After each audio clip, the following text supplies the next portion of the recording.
Shanti.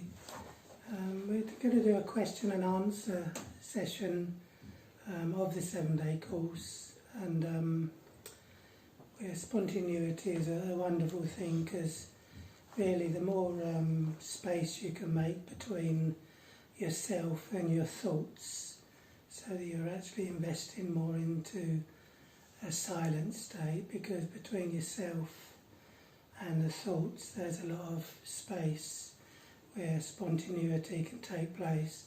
And sometimes you need a lot of faith in spontaneity, because the habit is to overthink too much and plan what I'm going to say, and it's kind of like not natural. And you may have noticed that whenever something funny happens that's not planned, that natural humour is the funniest, most magical of all. And well, long live spontaneity, really. But anyway, we've got some questions and answers on the 7-day course, and we'll see how it goes. Om Shanti, Andrew Bhai. Om Shanti. Om Shanti. Om Shanti. Thank you for allowing us to ask you questions. That will really help us to understand the knowledge.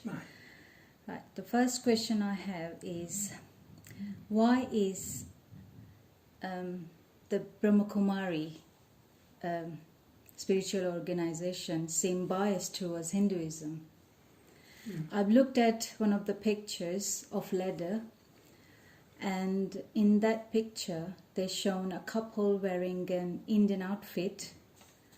Do you mean to say that the Hindus are the first men and women, or Hindus are the chosen ones? Can you please explain this? Yeah, what happens is that we do know that when all these religions came about, it was after the time of heaven took place. You know, when you actually go back, there was the Adam and Eve era that fell from grace, and then the Christian religion was formed by Christ, and the Buddhist religion by Buddha, and all these things happened with the downfall. But in the meantime, what was taking place was the memories were coming back of the deities that had fallen, because it's their personal history. So they weren't Hindus at that time, they were deities, and they'd just fallen, basically. So, you know, there was no one actually passing a message to them at that time. The message was coming from inside to out. So, you know, with all the different religions, that's told from outside to in, you know, where these messengers come after the downfall of heaven. But the ones that were actually there have reincarnated, and they name these people after a place called Hindustan, or the Indus River, the valley. And that's when these memories were coming back, and they created the religion based on their memories. So everything about the copper and iron age memories that come back, whether they're coming back from a human being, or whether they're going to come back from my own past memories. You know, I might put a tilak on the centre of the forehead and think it's God, not realising that's me. You know, but the memory is there. So the tilak goes on for the decoration. We all look at each other at the centre of the forehead, but we all say that is the God within you, because we're all body conscious. So if that's, you know, if that's the God within you, and I'm not the body, then what am I? Who am I? So in other words, it's inaccurate, and everything about every single religion is man-made, whether it be from a memory from the past that's coming back from an existence I once had that was very beautiful, very divine, inspiring me to make a heaven here and now. There's a good likelihood that I'll have to have this oval image that I worship of the Shiva Lingam, which they say this oval image is very much captivated in all different religions throughout the world. But in actual fact, it started with a memory that I realised that I've lost that consciousness, and I relate to the one that's still got that consciousness, and that's enough for me. So you mean to say that this knowledge is nothing to do with Hindu religion? No. There are plenty of one-birth Hindus that don't really believe or give it a second thought of rebirth because they haven't reincarnated. Thousands of Hindus have one birth, two births only. So what about the name Shiva has given to God? That name seems, again, Indian name. Yes, yeah, but I mean, you've got to sort of break it down into its definition. I mean, Shiva means benefactor.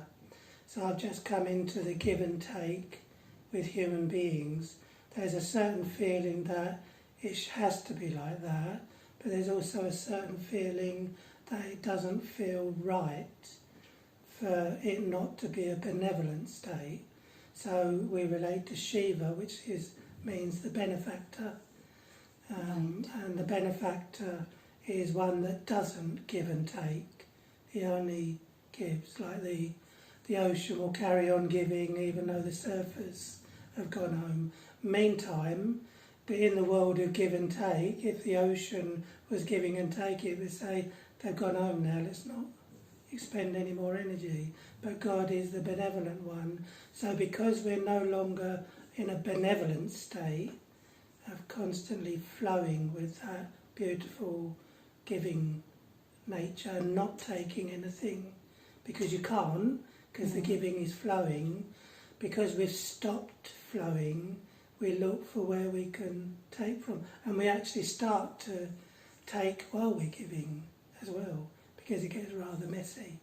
So we need God in the background as the benefactor Father, and the word is Shiva. I mean, if a Westerner doesn't try to define these things, he'll never know, will he? But then again, maybe those certain souls are not meant to know. So as a Westerner, can I not just say God, or do I have to mean his name, Shiv Baba? Yeah, you can say God. We used to have people come for the course, and if they didn't like God, some didn't like God being a him, so because it wasn't a her, and unsurprisingly this was a her, they actually walked out of the centre because she didn't like the concept of God being him. But we're not talking about Mao, it's just a point of reference. When you say God, it doesn't have the same sweetness as Baba. When you say my God and my Baba, there's a different feeling. So hopefully everyone would feel the same, because I can't know, I can only go by my feeling. The moment I came to the meditation is, and they said, I said, well, you know, we say God, but I immediately said I prefer Baba, because it feels close. Like baby, isn't it? My baby, my Baba. My Baba. Yeah. And everyone, if they say from the heart, my Baba, all their problems start to become less and less. And in some languages, Baba is also the name for father as well. Yes, yes. It brings that, closeness to. When you say my God, is a feeling of it's a cry for help, and God's somewhere out there. When it's my Baba, is a very close-knit experience. Excuse me. My next question is about, you just mentioned that sister saw Baba coming into Dadi Gulzar's body. So again, some of us, we don't, maybe it's not about believing in that, but we don't understand how come God come into someone else's body, or we sing very ordinary body. So why not me and her? So can you explore? Why not you and her? Yeah, why not God? Why doesn't God come into my body and only comes into her body? She seems like me, normal person. So I don't see her any extraordinary qualities in her as a normal human being. So why did God choose her to come into her body and give us the message? Right. So originally it was Brahma, and then when Brahma left the body, in 1969 he started using the corporeal medium of Daddy Guzar. And the thing is that Baba uses a state of, if he comes into the action, then he'll come into the bondage of the action and reaction. So it has to be elevating the state of consciousness of the one that he's using to express a message, and he's got to vibrate the knowledge from one soul to another. So that's those sense organs belong to Daddy Guzar. Take it back to Brahma Baba's day, pre-1969, because that's a better example, because Daddy Guzar goes into trance. So Right. she's not actually aware of how Baba's using her body. Okay. But in the early days, Shiv Baba had to elevate Brahma Baba's consciousness to a certain pitch of soul consciousness before he could vibrate the knowledge and he could translate it. In the Golden Age, there's telepathy that takes place, and all he's doing is returning to the original language of the soul, which is thoughts, feelings and vibrations. And because Brahma Baba had poured the legwork in on soul consciousness, he was ready for Shiv Baba to pass a message through. A normal medium wouldn't have been able to do that. Okay. Yeah, because it's not an actual physical action that's being taken place like it would do with a human soul that's left the body and called back into the medium's body. So it's actually, it's the vibration, the thought, feelings and vibrations of the telepathy that brings the message into communication of the verbal language when it comes through the mouth. So when I said she seems like me, but she's not, she's got elevated state of intellect. Yeah, that's true, but they actually weren't using her body in the same way. This is now Shiv Baba with Brahma Baba, which is hard for people to understand because you've got two souls and plus the Daddy Guzar soul is three souls in one body. But Daddy Guzar's been out of the picture because she's having a nice experience elsewhere at that time, and it's the mother and the father. This is the role that Brahma Baba played. Once he's left that corporeal body, he's actually playing a very subtle role of the mother. So Shiv Baba is the father and Brahma Baba is the mother, because he's learned how to deal with everything in the physical world. Because he was human once. Because he was human. Shiv Baba was never ever human and didn't even know how to overcome these things. If he was a human being, his virtues would overcome everything. But then again, if he'd come into that birth and rebirth, he would have come into the cycle as of well. karma, birth and rebirth. Okay. So he has to stay, he has to develop a state where he allows Shiv Baba to work through him. When Brahma Baba was in the body, he allowed Shiv Baba to work through him, and he had his experience of how to deal eloquently, sweetly, humbly, tactfully, nicely, warmly, but also with great awareness that you shouldn't make yourself irreligious and immoral by doing those things. Does that make sense? I have a quick question. Everyone emphasises that this is a very important time in humanity and that we should all, pray to God. I just want to know why is this time very, very important? Yeah.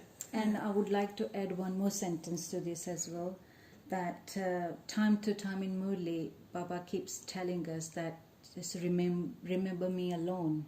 So why do we have to remember him alone, and what do we achieve by remembering him? Mm. So, Yeah. Yeah, there's always a right time to when, even when you invest money, there's a right time and a poor time for that investment to take place. Baba, when he created us, when he re-established everything, and the gold and silver, copper and iron passed by, he didn't have to do anything, and the only time he has to do something, because the cycle takes care of itself. It's quite an independent cycle, really, because you've got souls coming at the right time in the cycle to give strength to the cycle when it's deteriorating. So it's never actually deteriorating too quickly. And then when Baba comes to play his role at the end of the cycle, it's the time when Baba will take the workload off the soul, because Baba's active at that state. Is active in the sense of he can work through you, he can work through you. Is that now?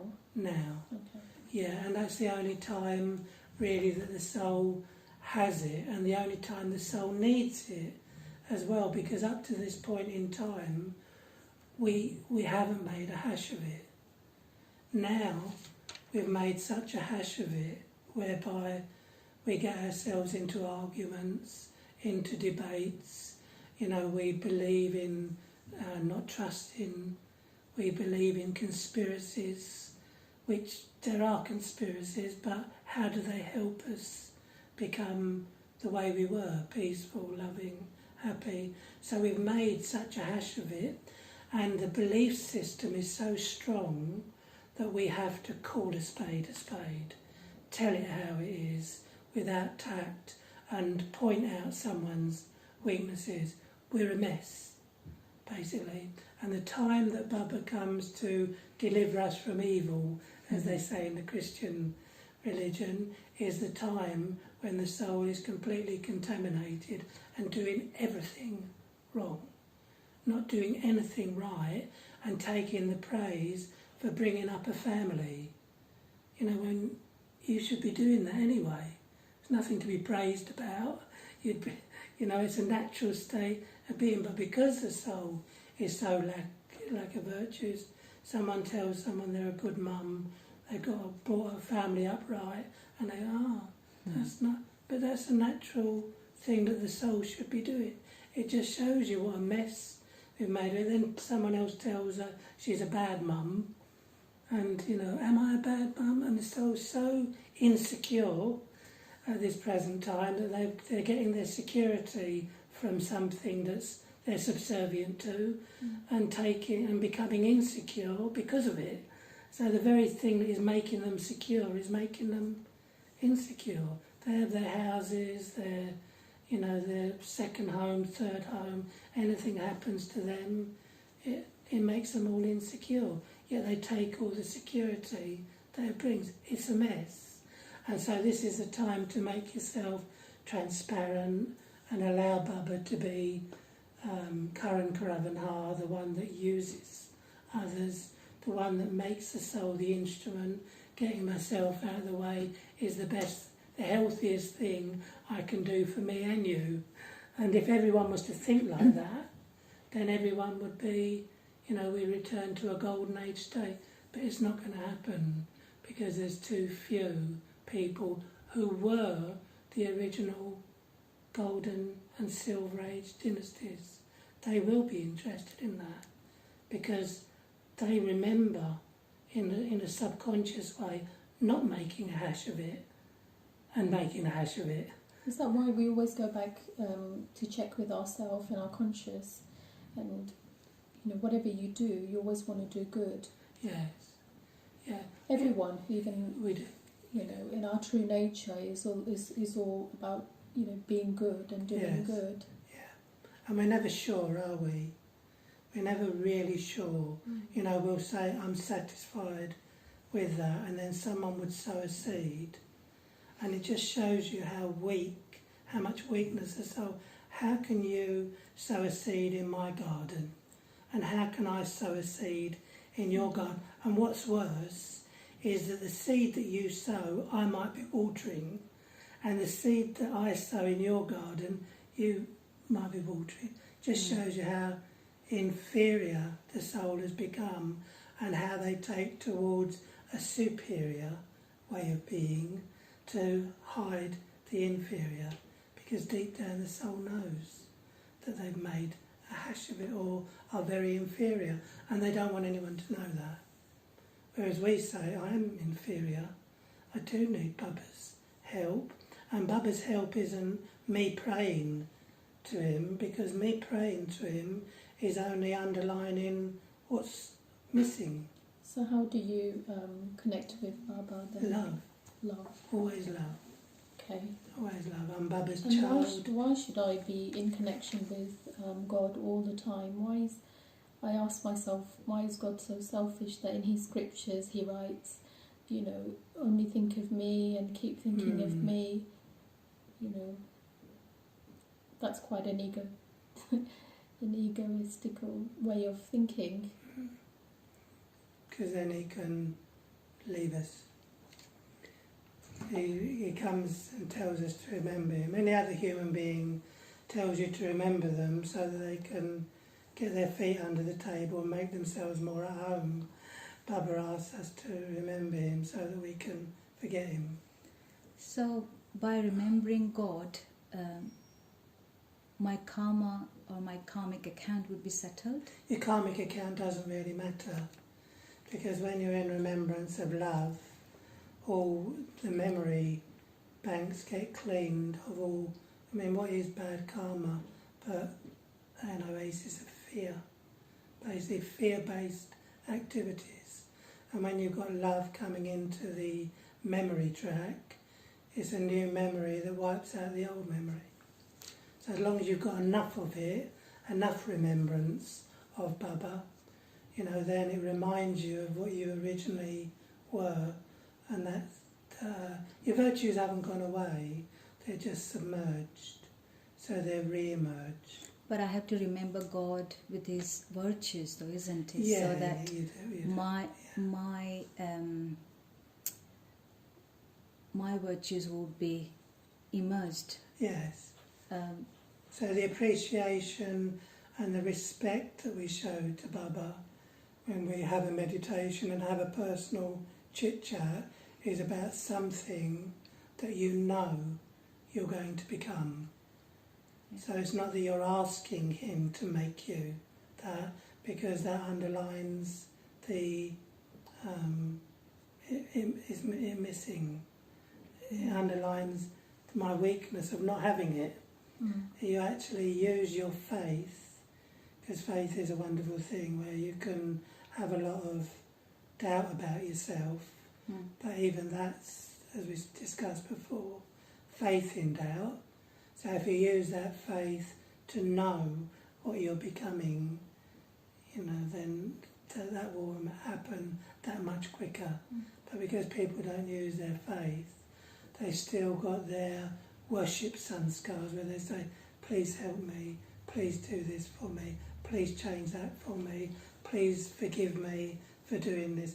Baba's not interested in any of that. He's interested that I learn to love myself the way he loves me.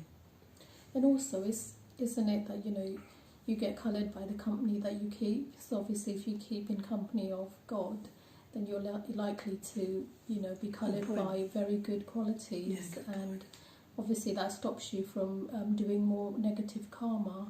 Yes. Isn't it? Yeah. Yeah, because lots of people do bad action because of the company they keep, and they say they were influenced by that person, so I did that. So I had to remember God with the... So again, my next question would be, how do we remember God?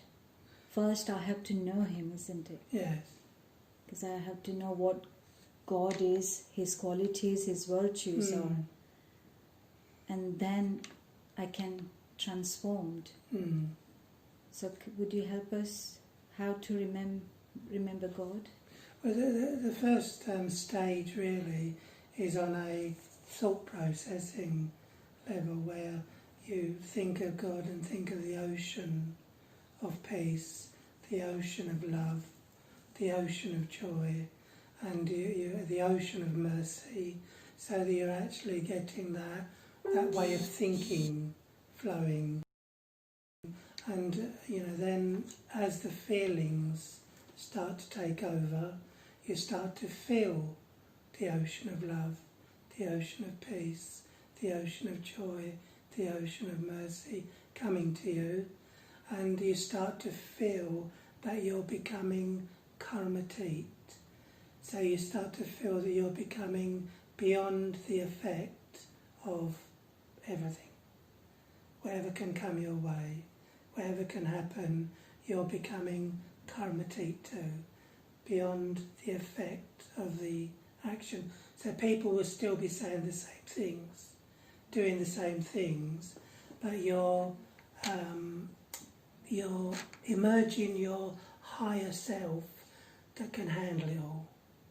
That's the state that doesn't get disturbed. See, when people are disturbed, there's an undisturbed state that we relate to, and that disturbs us.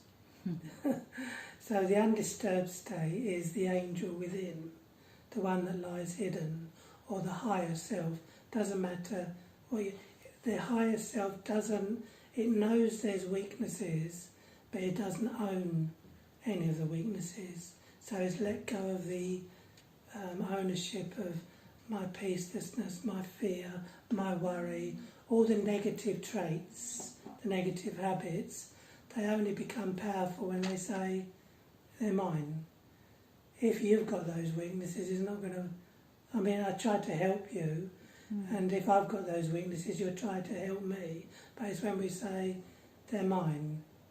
So when you're thinking of the ocean of peace, the ocean of love, you're aware that you're being made the same as him. Your undisturbed state is being revealed again, and your disturbed state is becoming concealed. So it becomes smaller. That which is revealed is becoming bigger, and that which is concealed is becoming smaller to a point where it becomes minuscule, and then it doesn't matter. We've made weaknesses matter because we've created a story of them. Do you know what he did? Do you know when he did it? Do you know why he did it?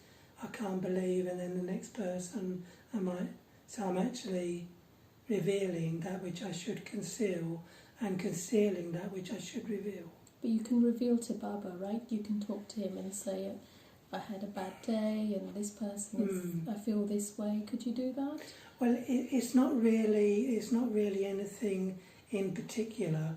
It's obstacles in general. There's been obstacles.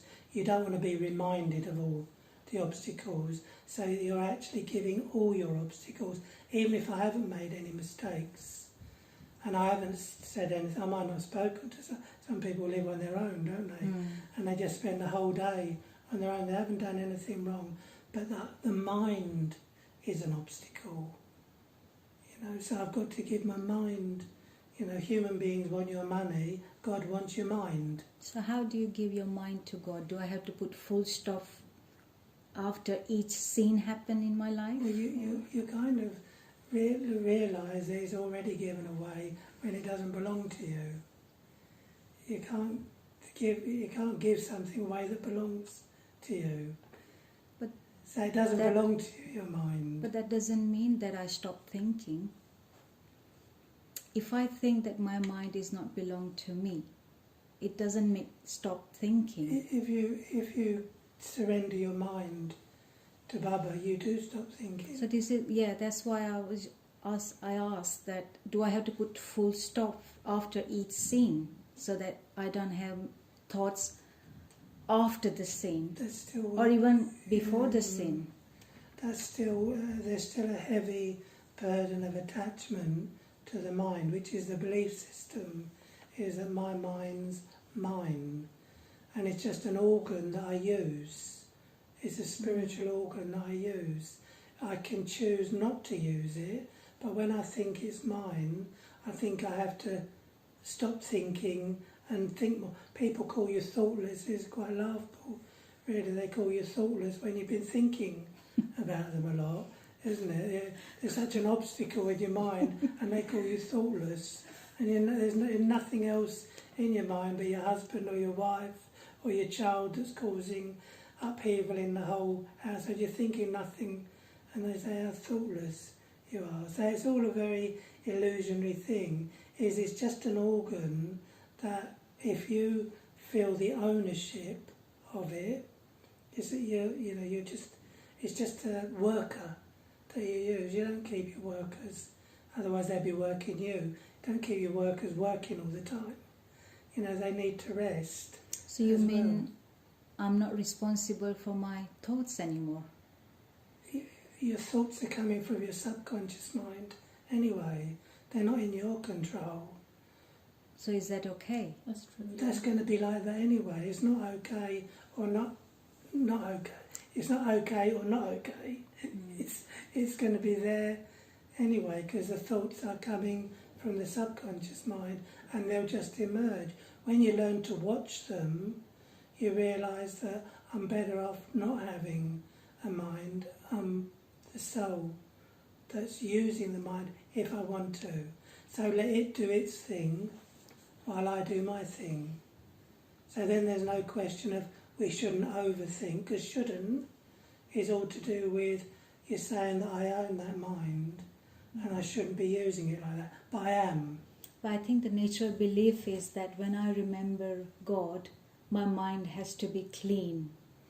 I think that's the belief, isn't it? And Yes. I think that's why we think that how can we surrender our mind, because it's never clear. Well, So if that God- means I can never remember God. If God only had to come to clean minds and clean sanskars and clean souls, he wouldn't need to come, would he? So the fact is that we're meant to get contaminated for that reason, and we don't need to add to it. But when you think it's my mind, it's as bad as my anger, my greed, my jealousy, because I'm thinking I have to do something with that mind, and all I'm doing is doing the one thing and the one thing only, happily surrendering it. I'm putting him before I put me. So I surrender myself with all my flaws and negativity Yes. and everything. Yes, everything. And if you don't think too much, because it's not your possession to think too much, because Baba will say it's mine now, then you won't be able to think so much, because you're reminding yourself that it's not yours to use like that anymore. Brahma Baba had a unique way about him, that whenever anyone came in front of him to ask a question, he would cock his head on one side, because he was putting Baba first. In a world of body consciousness, we don't put Baba first, we put our mind first. Right. We have our thoughts first. That's connected to the subconscious, so there's no separation between the subconscious and the conscious. So therefore that's where the arguments, debates, and it gets very messy. Everything about the soul, mind, intellect and sanskars is contaminated. So I don't want me to get me in the way anymore, and for that I've got to keep surrendering my mind and reminding that I belong to Baba. My mind, body, wealth, time, everything is Baba's, and then that's where you get the most happiness from. So is this a gradual process of remembering Yes. Baba? It is. It takes time to become soul conscious. It took time to become body conscious. It didn't just happen. We didn't wake up one morning. It was like, oh wow, I really feel heavy with the elements. It would have happened over thousands of years. Just like everything, really. You can't watch it 24 hours of the day, but when you actually watch it over a period of a year, you see how it's gone from new to old. Yeah. And what is the difference between normal meditation and a Raj Yoga meditation? Yeah, you never get to that level of love and bliss with normal meditation. That's why in India many of the saints and gurus started to take drugs, because they had to get that heightened experience. and that's the only way they could get that heightened experience. They've taken samadhi or samadhi. Samadhi as a nothingness, and it's no thing, but it's not nothing. You know, it's no thing that you're thinking of, but it's certainly not nothing. But that's how they've taken it. With this, you're detaching yourself from your sense organs and being the child that's in need, that runs to their parents for security, and immersing the self in that secure love and staying in it for as long as you can. The more you immerse yourself in it, the more it's like the rust in paraffin, where it just comes off. It's about becoming a master of your own mind as well, is that right? Yes, it is.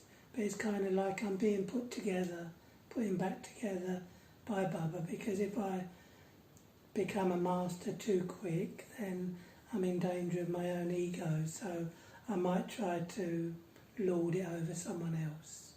Even with knowledge that I know more than them, that's the wrong kind of mastery. Even that I'm experienced, they're inexperienced. Even oh God, make me into a senior teacher. I've been a junior too long, I want to be a senior. I want to run a centre, and all those desires. That's the wrong kind of mastery. So basically, I'm still broken because my leaning is towards that. A position and power. Give me a little taste of turmeric, and I think I'm a greengrocer. But it's just a little something that I've got, and I've got to remain happy that I'm growing without believing that I know it all and knowledgeful. You know, that you can talk to me about any subject and I'll know the answers when I don't. That's why I've got to put Baba first. God first. Yes, every time. And is it true that yogis are vegetarian and don't eat garlic and onions? Yes. And what's the reason behind that? Well, mainly it's because Baba says deities don't eat it. And Baba's preparing us for the golden age. Now, how would you know if deities don't eat it? Because Baba's told us. See, a lot of these questions that come down to is that, does the soul believe that it's Baba teaching this? And if it is, we say, yeah, Baba, you know best. And we've had this proof time and time again where we've done something our way, made a mess of it, and then done it Baba's way, and it's turned out well. And it's almost got 100% track record, not quite, but nearly, because sometimes you don't get all the bad luck straight away, you get it later. You know, that's the problem with it. But when we've made such a mess of it in the past and we are broken, we have to keep putting Baba first. Even, you know, when you actually look at the human consciousness, there's the victim, which people will have a lot of mercy for. They'll have a lot of respect for the victim from what they're going through. And there's the ones at the top that are experts, and we admire that expertise. But the ones in the middle, they become the competition, because if they have a down moment, you've seen people when they have a down moment and they come to you and they're the victim, and then when they get too big for their boots, we don't have so much fondness for them, and it's like that. So it's better to actually get yourself completely out of the way, so I know nothing. You know, and there was a nice little story about this where the Zen Buddhist said to, the Zen Buddha said to a little Buddha boy, he said, what do you know about Zen? And he goes, nothing, master. He says, neither do I. And that was the Zen Buddhist. So if you can keep it clear that I'm in a better position knowing nothing than knowing something. Do you have any questions? Right. One of the lessons was 8 powers. It sounded very good, but I need to know. How did I know there was going to be a but? I need to know, how do I apply in my daily life? It's not that I don't know what are these 8 powers, and maybe I know somehow that how to apply, but when the time comes, I just behave in a normal way, and then after the moment passed, I regret that, I should have applied this power or that power, but moment has passed. So every time this happens, so can you help me how to use the power at the right time? Well, I'll ask you a question first, and that question is, over the period of time you've been practicing Raj Yoga meditation, has it got better? Yes. Right. Would you like to say how many times better, or a lot, or out of a score of 1 to 10? I wouldn't say it's consistent. No, so it's not 10. No, it's not that I started 1 and now 2 and 3 and 4. It's not like that. Some days I have a score of 10, and some days that's good. Very 1. good. Very good. So I wouldn't say like I'm gradually increasing the power of yoga, but it's on and off. Yes. So maybe when I don't have the power of yoga, I wouldn't use my powers. Is that what you are going to say? No, it's enjoyable having the variety, different powers and going into it, but you can appreciate there's a lot of knowledge out there about, tolerance and patience and what it is and all the different definitions there are. So what it is in the middle, you can see a boy or girl, I don't know, a boil. Boy. A boil. Yeah, and they're becoming more soul-conscious, more essence-full, so that the virtues are naturally working for themselves. So there's no manual to say, should I have faced or should I have withdrawn? Okay. Should I have thought about this a lot more? What's happening is the soul consciousness that you're developing, those 8 powers are blooming from. So you're also getting a lot of love, sustenance from the one that's the ocean of love. So therefore, the more you immerse yourself in that love, there's no name or form coming to mind. So you're not becoming attached, because you can't become attached to a soul, can you? You can only become attached to the soul's body. And then we say, I love you, but we're actually talking about the name and form, the person's identity. But this is Baba's spiritual identity, which is the same as our identity. So what happens is that when you come into a given situation, your soul consciousness that you've developed is working for you. And that's the fruit, basically, of the effort that you've made. So when you tolerated someone easier, it became easier because you're soul conscious. That's improved. Because intolerance is an automatic thing. So people say, I shouldn't have got angry, I shouldn't have said that, but that's an automatic thing. Yeah. But with the soul consciousness, the power that's going on to change the consciousness is working to not allow me to say what I used to say. So to activate all my powers, I have to be a point and remember the point. Basically, yes. That's all. Yes. Well, that is all. That is the essence of it, yeah. Because if you think of concentration, you can only really concentrate, because the definition of concentration is focused attention. Well, there's nothing more focused than a point, but it's bringing the point into the awareness that this is an elevated soul. It's a special soul. It's a long lost, now found child of God soul. A soul that got lost in the maze of material consciousness and has now come back to its source point, its Baba. So there's a great deal of celebration of the meeting point. So this means I don't have to remember which power to use when, in which situation. No. It will automatically apply. Be like a juggling act. Mm. You throw one more in and the other four will drop on the floor. So it'd just be like a juggling act. So I think we just concluded just the one whole session in just one sentence. Isn't it? Remember Isn't it? the one, Yes. be the one, and Yes. remember the one. Yeah.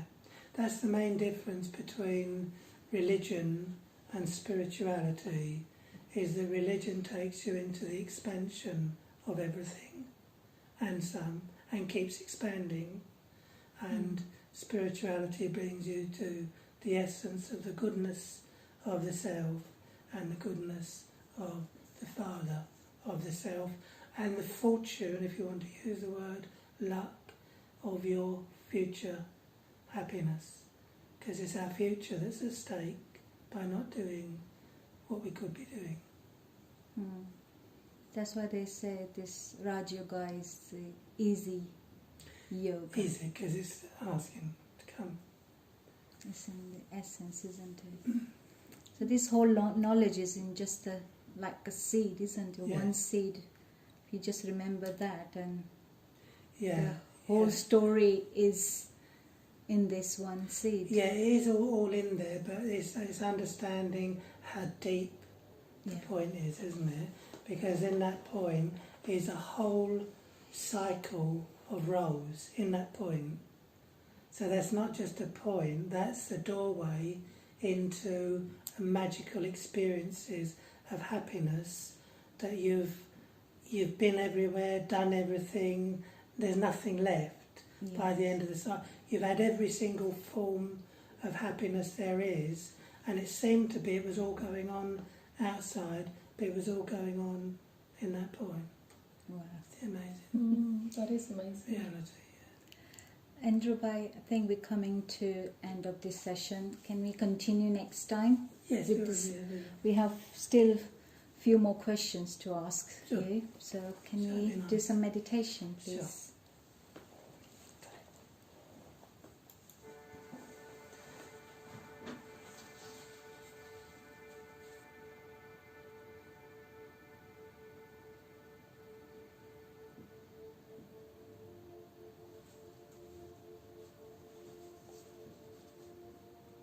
So relaxing the physical body.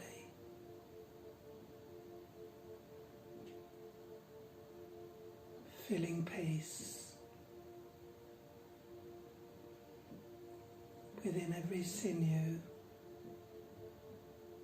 and limb of the physical body,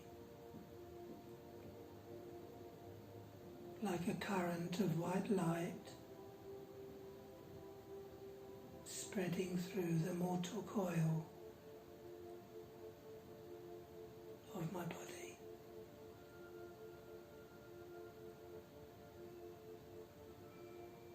It's as if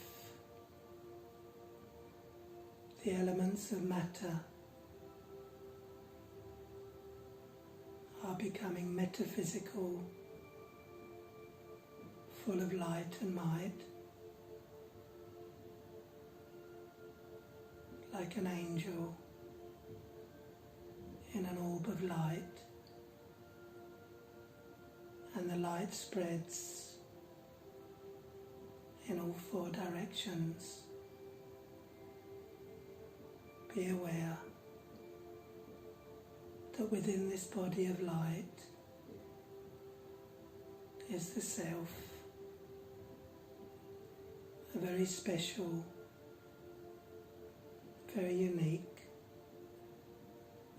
very elevated being that is a guest to the world of matter. My role, our roles, are to spread light to those who have lost their light, to fill the minds of the world with a lightness that conquers all obstacles. The obstacles are just words. I see stress as just a word that no longer holds any emotion for me, because I am the emotion of pure love and pure light, and I can see lights joining with lights and rays of light of peace spreading across the world, encircling the world.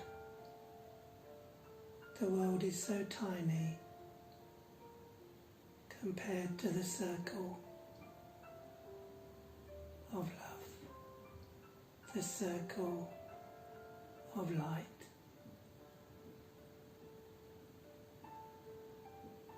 I am that light.